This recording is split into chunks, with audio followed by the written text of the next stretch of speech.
Hi, second graders. Once you have completed Sunday lesson 99 here, clicked on this link with Miss Larson, then you have your Sunday worksheet to complete. It looks like this. It's number 99.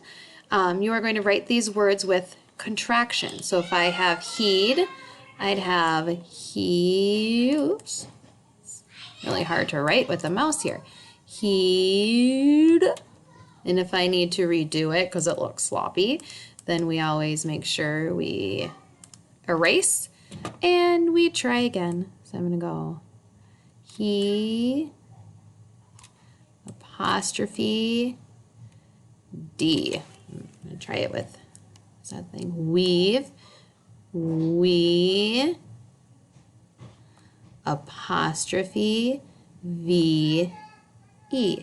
And I'm going to continue with all of my contractions there. And then at the bottom half of it, I have write these sentences without contraction. So right now they're written with contraction. You are going to write them without.